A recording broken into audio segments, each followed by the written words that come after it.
जैसे ही वो समाधि समाप्त करें, मैं उनके लिए नूतन चिता भस्म लेकर आऊं। पर लाऊं कैसे? समाधि भंग हो तब लाऊं। समाधि भंग होने पर कहाँ से लाओगे चिता भस्म? शमशान से लाऊंगा माता। समाधि भंग होने पर यदि तुम भस्म लेने गए तो समय अधिक लगेगा। विलंब होने से भोलेनाथ अप्रसन्न भी हो सकते हैं। तो फिर मैं क्या करूं माता? तुरंत जाकर चिता भस्म ले आओ। भोलेनाथ की आज्ञा का पालन होना ही चाहिए। तुम्हें तो ध्यान ही होगा कि आज वही तिथि है जब महाकालेश्वर ज्योतिर्लिंग की स्थापना हुई थी और भोलेनाथ ने पहली बार शरीर पर चिता भस्म लगाई थी। अब तुम शीघ्र जाओ, विलंब ना करो। जैसी आपकी आज्ञा।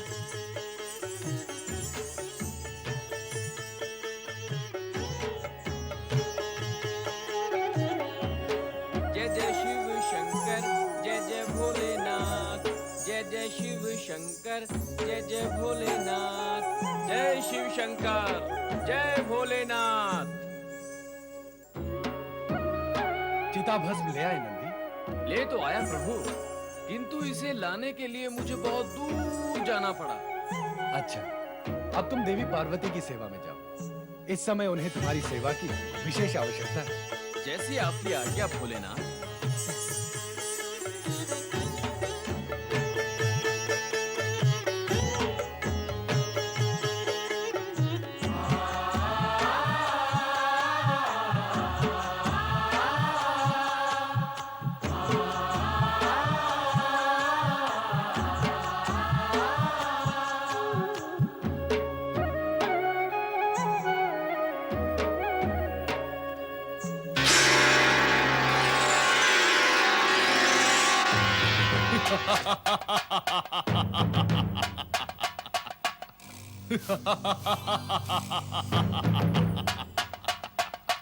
इस सेवक के लिए क्या आज्ञा है स्वामी परमेश्वर?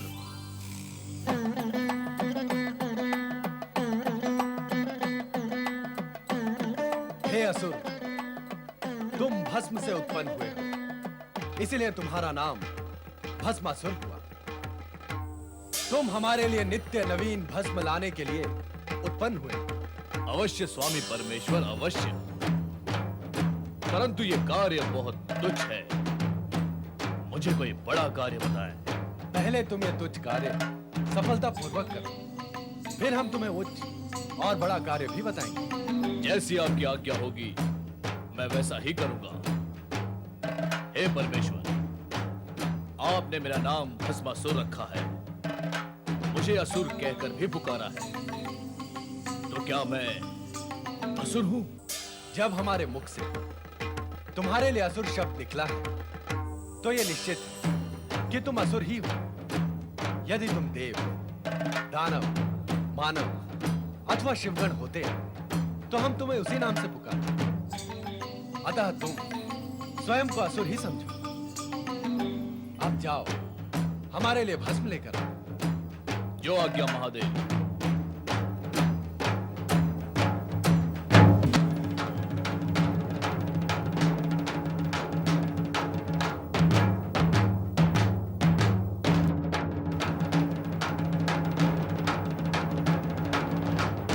यहाँ तो दूर दूर तक कहीं भी शमशान भूमि दिखाई नहीं देती। मुझे परमेश्वर के लिए चिता भस्म कहाँ से प्राप्त होगी? चलो कहीं और देखता हूं।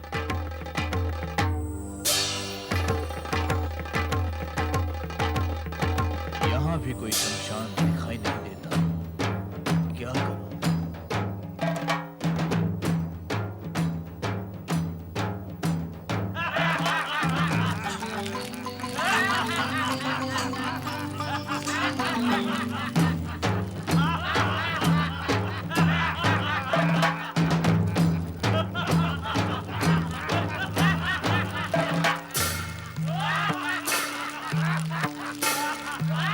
अरे सुनो, यहाँ आस-पास कहीं कोई शमशान भूमि है? शमशान? वहां क्या करोगे? मुझे चिता भस्म चाहिए। चिता भस्म? कौन हो तुम? चिता चिताभस्म क्यों चाहते हो? क्या करोगे चिता भस्म का? मैं भस्मासुर हूँ। मुझे मेरे स्वामी शिव के लिए चिता भस्म चाहिए। वही खोज रहा हूँ। तो तुम असुर हो? तो तुम हमारी जाति के हो? हाँ हाँ, जब मैं असुर हूँ, तुम असुर हो, तो मैं तुम्हारी जाति का हुआ ना। पर इससे किसी को क्या लाभ होगा? लाभ? कैसा लाभ? भैया भस्मासुर, हम हैं तो एक ही जाति के, किंतु इस समय हम घोर संकट में हैं। हमारी दशा अत्यंत शोचनीय है। कष्ट में जीवन बीत रहा है। कष्ट? क्यों है कष्ट? यज्ञ और हवन करने वालों की शक्तियाँ बढ़ रही है ना। तो धर्म की दिव्य शक्ति बढ़ने से हम उनके पास नहीं जा सकते, इसलिए हमारी असुर शक्ति घट रही है। देवताओं, ऋषि मुनियों और मानवों का धर्म और नीति के प्रति इतना अधिक लगाव हो गया है कि उनकी शक्ति के सामने हमारा छल, कपट, हिंसा, क्रोध सभी कुछ व्यर्थ हो गया है। इसीलिए हमें वनों में, गुफाओं में मुंह छिपा के रहना पड़ रहा है। हमें हमारा आहार भी प्राप्त नहीं हो रहा है। केवल वनस्पतियाँ खाकर समय पूरा कर रहे हैं। केवल वनस्पतियां खाकर हम कितने दिन जीवित रह सकते हैं? हम पशु तो है नहीं कि उसी पर आश्रित रहकर सारा जीवन व्यतीत कर ले।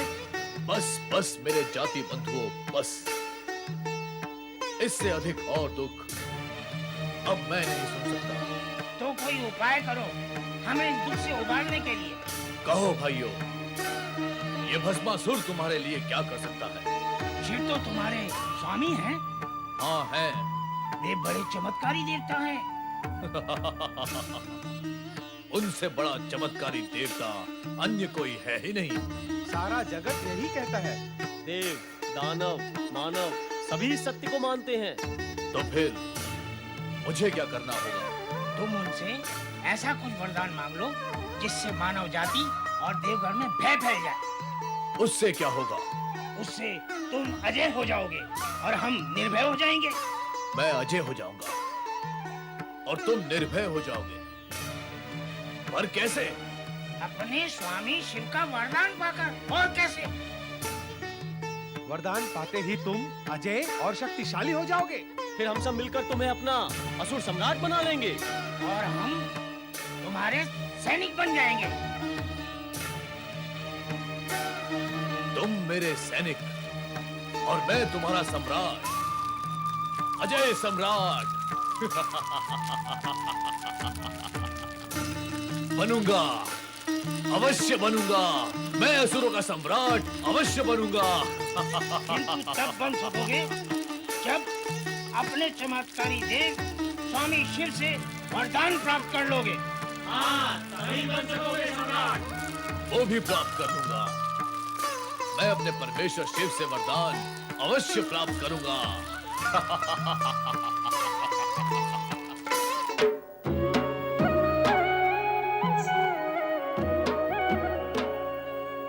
स्वामी परमेश्वर को सेवक भस्मासुर प्रणाम करता है। आओ भस्मासुर, भस्म ले आए। आज भस्म नहीं मिली स्वामी परमेश्वर। क्यों? स्वामी परमेश्वर, इस जगत में मनुष्य व असुरों की आयु बढ़ती जा रही है, बढ़ती ही जा रही है। मैं चारों दिशाओं में ढूंढ ढूंढ कर थक गया, परंतु मुझे कहीं भी कोई नई चिता नहीं मिली जहां से मैं भस्म प्राप्त कर सकूं। सारे शमशान सूने पड़े। लगता है मृत्यु अपना कार्य नहीं कर रही, इसीलिए प्राणियों ने भी मरना बंद कर दिया है।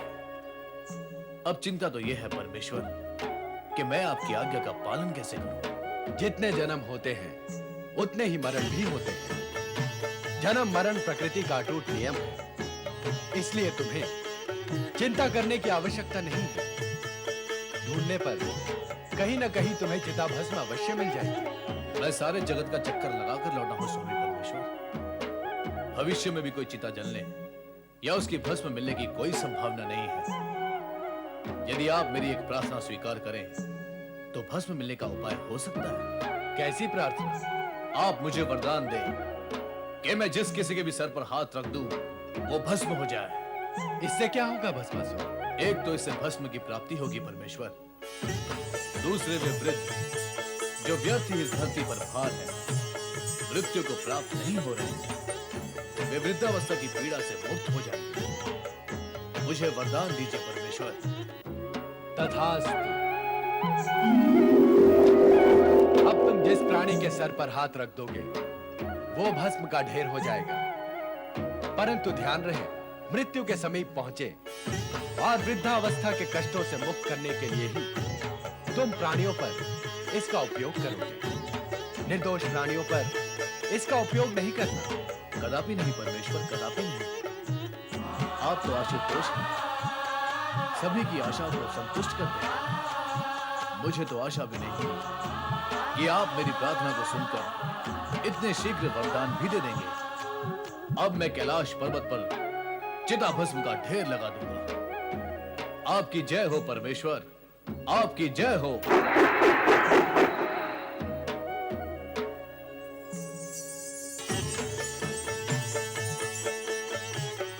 ये आपने क्या किया स्वामी? आप सदा ऐसा ही करते हैं। असुरों को वरदान देकर उन्हें अहंकारी बना देते हैं, फिर वे निर्दोष प्राणियों पर अत्याचार करते हैं। भस्मासुर भी इतना बड़ा वरदान पाकर वैसा ही करेगा। चिंता न करो देवी, भस्मासुर हमारा सेवक है, वो हमारे आज्ञा का उल्लंघन नहीं करेगा। सेवक होने के साथ साथ वो असुर भी तो है स्वामी। और असुर आज्ञा ही क्या, धर्म, नीति, न्याय, मर्यादा सभी का उल्लंघन कर देते हैं। भस्मासुर को इतना बड़ा वरदान देकर आपने अच्छा नहीं किया स्वामी।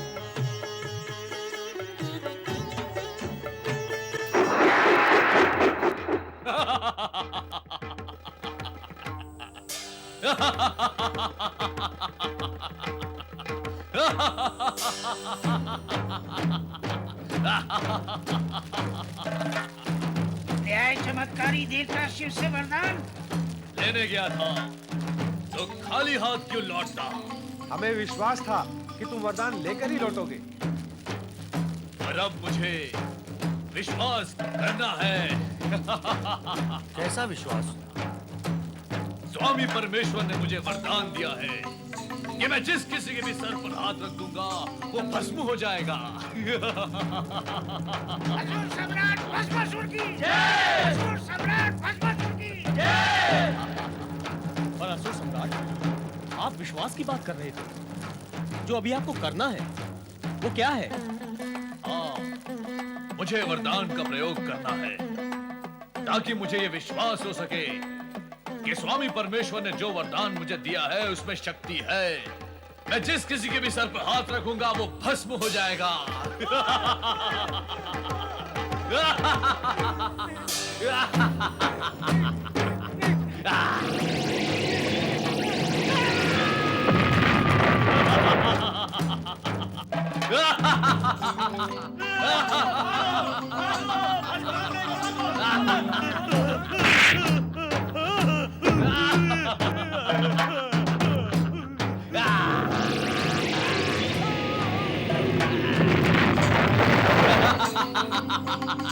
असुर सम्राट, ये आप क्या कर रहे हो?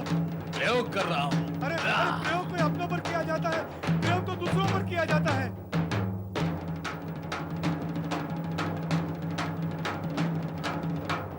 प्रयोग दूसरों पर किए जाते हैं। और नहीं तो क्या, तुम असुर होकर अपने ही असुर भाइयों का भस्म कर रहे हो। तो फिर मुझे प्रयोग के लिए किसे भस्म करना चाहिए? अपने शत्रुओं को, अपने असुर भाई और असुर जाति के शत्रुओं को, उनको जो असुर जाति को समाप्त कर देना चाहते हैं। तुम उन्हें भस्म क्यों नहीं करते? कौन है वो लोग? वे ही जो यज्ञ और हवन करके धर्म शक्ति एकत्र कर हमें नष्ट कर देना चाहते हैं। वे ही ऋषि मुनि जो सदा प्रेम, सत्य और अहिंसा की बातें और काम करके हमें दुर्बल बना देना चाहते हैं। यही हमारे विनाश का कारण है। ऐसा है क्या? ऐसा ही है। वैसा होता तो हम ऐसी बात ही क्यों करते? तुम्हें अपने वरदान का सही उपयोग करके अपने असुर भाइयों को शक्तिशाली बनाकर असुर साम्राज्य की स्थापना करनी चाहिए। ऐसा ही होगा। मैं तीनों लोकों में असुरों के शत्रु ऋषि मुनियों को नष्ट करके असुरों का साम्राज्य स्थापित करूंगा।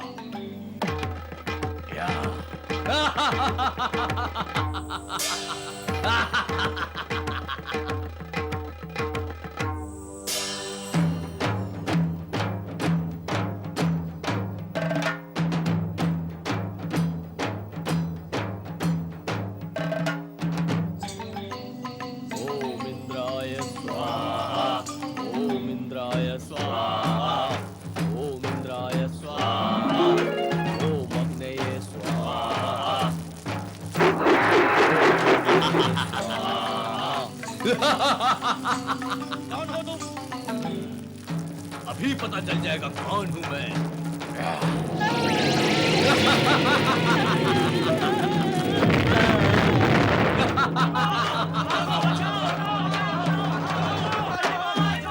सर्वाभरण भूषितायै स्वाहा, सर्वाभरण भूषितायै स्वाहा,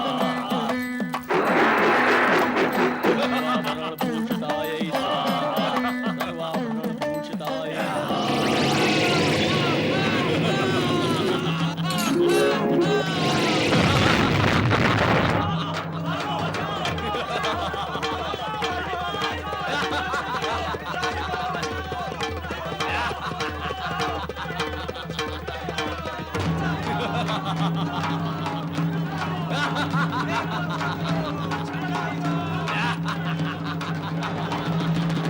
ये दुष्ट भस्मासुर निर्दोष प्राणियों को ही समाप्त करता जा रहा है।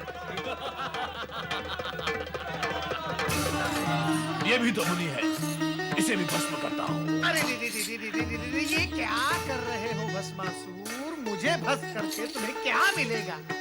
मिलेगा नहीं, मिलेगी तुम्हारी भस्म। मेरी भस्म का तुम्हें क्या उपयोग भस्मासुर? मैं जीर्ण क्षीर्ण दुर्बल काया का दुर्बल प्राणी, मुझे भस्म करके कितनी भस्म प्राप्त होगी तुम्हें? इतनी। सुनो, वही करते रहो जो कर रहे थे। क्या क्या करता रहूं? वही राक्षसों को भस्म करने का कार्य। मोटे मुटल्ले हट्टे कट्टे होते हैं ये राक्षस, उन्हें भस्म करो, चारों ओर भस्म ही भस्म हो जाएगी। हाँ। अरे नारद, क्या तू मुझे मूर्ख समझता है? नहीं नहीं, जब तक तुम्हारे सम्मुख खड़ा हूँ तब तक तुम्हें मूर्ख कैसे समझ सकता हूँ? नहीं, तू सामने खड़ा होकर ही मुझे मूर्ख समझ रहा है नारद। नहीं नहीं। इसलिए तो राक्षसों को भस्म करने की कुमंत्रणा दे रहा है। अरे परंतु मैं तुम सब ऋषि, मुनि, देवगण, ब्रह्मा, विष्णु, इंद्र सभी को भस्म करके तीनों लोकों पर विजय प्राप्त करूंगा। परंतु उससे पूर्व मैं सर्वप्रथम तुझे ही भस्म कर अरे दूंगा। भस्मासुर, सर्वप्रथम त्रिलोक पर तो विजय प्राप्त कर लो, फिर नारायण नारायण।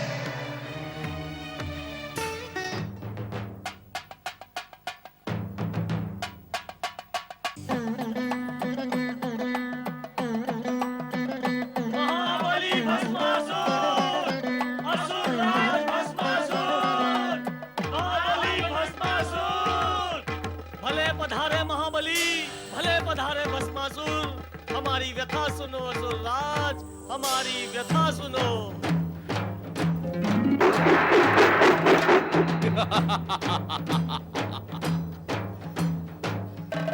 असुर भाइयों, मैंने अपने भस्मक वरदान का प्रयोग करके तीनों लोगों में आतंक ही आतंक मचा दिया है। अब कहो, तुम मुझसे क्या चाहते हो? महाबली भस्मासुर, आपके आतंकवाद से हमारा क्या हित होगा? तो फिर कैसा हित चाहते हो तुम? सारी असुर जाति का हित चाहते हैं हम। देखते नहीं, देवताओं के भय से हम वन में किस प्रकार छुपे हुए हैं। असुर सम्राट भस्मासुर की जय!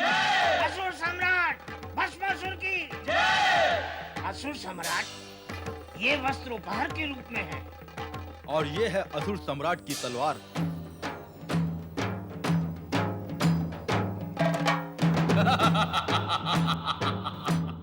लगता है अब हमारा उद्धार निश्चित है। यदि ऐसा है तो मैं अपने असुर भाइयों के हित और उद्धार के लिए क्या कर सकता हूँ? असुर राज, असुरों का हित तो तब होगा जब तुम असुरों के शत्रु इन देवताओं और धर्मात्माओं को समाप्त कर तीनों लोकों में असुरों का साम्राज्य स्थापित करोगे। तो फिर बताओ, कौन है वो हमारा शत्रु राजा? राजा धर्मसेन। वो ब्रह्मा विष्णु का भक्त और बड़ा धर्मात्मा है। धर्मात्मा? मैं उसका धर्म और उसकी आत्मा दोनों को ही समाप्त कर दूंगा। असुरों के साम्राज्य की स्थापना का कार्य मैं यहीं से आरंभ करता हूँ। देखता हूँ कौन है धर्मसेन। महाराजा धर्मसेन की जय। प्रजा वत्सल्य न्याय प्रिय महाराजा धर्मसेन की जय। प्रजा वत्सल्य न्याय प्रिय महाराजा धर्मसेन की जय। महामंत्री प्रसेनजीत, आज्ञा करें महाराज। हमारी प्रजा के कुशल मंगल के समाचार कहें। महाराज, प्रजा सुखी और प्रसन्न है। राज्य की व्यवस्था सुचारू है। सभी कार्य कुशलतापूर्वक हो रहे हैं। किंतु महाराज। किंतु क्या महामंत्री? रुक क्यों गए? जो भी कहना है निसंकोच कहिए। महाराज, अब तक तो राज्य में सर्वत्र शांति ही थी, किंतु आसपास के राज्यों से भयानक असुर भस्मासुर के अत्याचारों का समाचार सुन सुनकर हमारी प्रजा भयभीत हो उठी है। प्रजा शंकित है कि वो हमारे राज्य में आकर आतंक और अत्याचारों से हमें पीड़ित कर सकता है। कदापि नहीं, सर्वथा नहीं। हम अपनी प्रजा को कभी भी पीड़ित होने नहीं देंगे। महामंत्री, आप इसी समय सेना को आदेश दें कि वो भस्मासुर को समाप्त कर दे।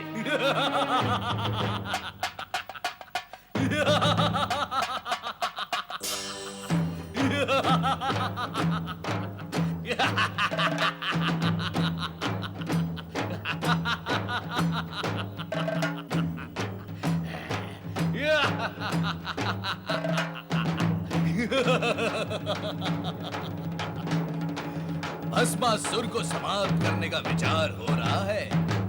राजा धर्मसेन, क्या ये नहीं जानता कि अब तेरे समाप्त होने का समय समीप आ पहुंचा है? सेनापति, इस दुष्ट को समाप्त कर दो।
मुझे समाप्त करने का विचार करने वाला राजा धर्मसेन स्वयं समाप्त हो गया और इस राज्य में असुरों का अधिकार स्थापित हो गया। भस्मासुर!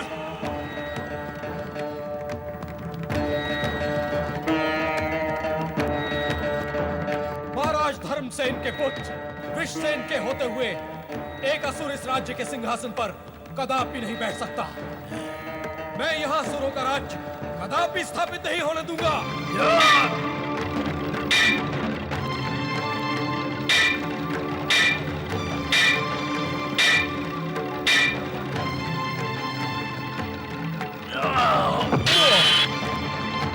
स्वामी, स्वामी ये बहुत भयानक दैत्य है। ये अपने वरदान से आपको एक भस्म कर सकता है, इसलिए यहाँ से भाग चले। इसी में हमारा हित है स्वामी।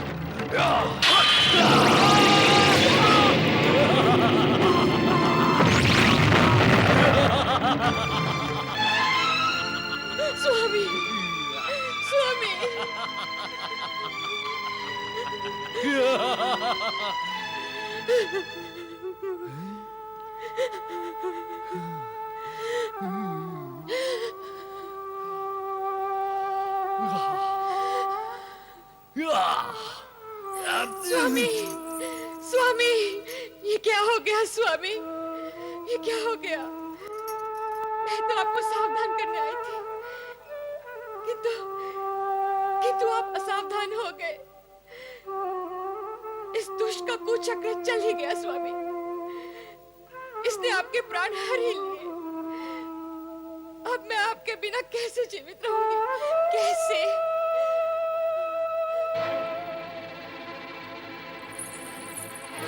हत्यारे, पापी, दुष्ट, इस प्रकार मुझे क्या देख रहा है? ये तो असुर है, तामसिकता और अवगुणों का भंडार। मैं अपने पति के बिना एक पल भी जीवित नहीं रह सकती। अब विलंब ना कर, मुझे भी भस्म कर दे। नहीं, कर दे मुझे भस्म। नहीं। तुम जैसी परम सुंदरी को भस्म करके मैं अपना ही अहित करूं, इतना मूर्ख मैं नहीं हूं। मैं तो तुम्हें अपनी महारानी बनाऊंगा। महारानी, आओ मेरे पास आओ महारानी। स्वामी,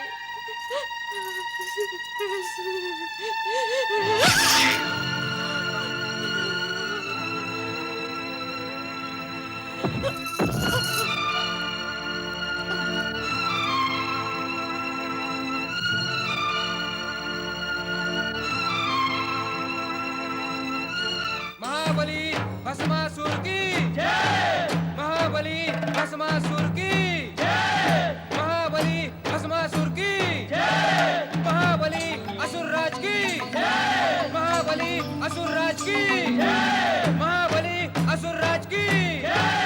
महाबली असुर राज की जय। नारायण नारायण। परमपिता, भस्मासुर ने पृथ्वीलोक पर भयंकर उत्पात मचा रखा है। अहंकार के मद में उसके अत्याचार दिन प्रतिदिन बढ़ते ही जा रहे हैं। उसने तो स्वर्गलोक पर आक्रमण करके देवताओं को वहां से निष्कासित करने का निश्चय भी कर लिया है। यदि उसका यह निश्चय पूर्ण हो गया तो अनर्थ हो जाएगा परमपिता, अनर्थ हो जाएगा। उसे नष्ट करने का कोई आप उपाय करें। नष्ट तो उसे होना ही है नारद। विनाशकारी प्राणी अधिक समय तक तो पृथ्वी पर नहीं टिकता। दुविधा तो यह है कि उसे भगवान शिव शंकर का वरदान प्राप्त है, इसी से वो उन्मत्त हो गया है। वो दुष्ट ये भी नहीं जानता कि भगवान शिव ही उसकी विनाश लीला का आयोजन करेंगे। भगवान भोलेनाथ? वो कैसे? भस्मासुर के मन में नारी मोह जागृत हो चुका है। अतः भगवान शिव किसी सुंदर नारी द्वारा उसका अंत करवाएंगे। अब तुम जाओ नारद। नारायण नारायण नारायण नारायण नारायण। ये तो सारा जगत न जाने कब से सुन रहा है। लक्ष्मी लक्ष्मी तो तुम कभी बोलोगे नहीं। नारायण नारायण। माता, इससे पूर्व भी इस विषय पर चर्चा हो चुकी है और तब भी मैंने यही निवेदन किया था कि नारायण नाम में ही लक्ष्मी भी समाहित है। सो तो ठीक है, किंतु ये बताओ, तुम इतने समय तक थे कहाँ? त्रिदेव की लीलाओं को साकार रूप देने में व्यस्त था। अर्थात अब तुम्हारे प्रश्न समाप्त हुए हैं? नहीं नहीं माता, कदापि नहीं। प्रश्न तो प्रलय पर्यंत समाप्त नहीं होंगे। प्रश्न, सूचना एवं भक्ति, यही तो नारद का जीवन है। किंतु भस्मासुर के विषय में तुमने हमें कोई सूचना नहीं दी। सुना है कि पृथ्वी लोक पर निर्दोष प्राणियों को भस्म करने का जो भयंकर तांडव उसने मचा रखा है, उससे समस्त प्राणी पीड़ित है।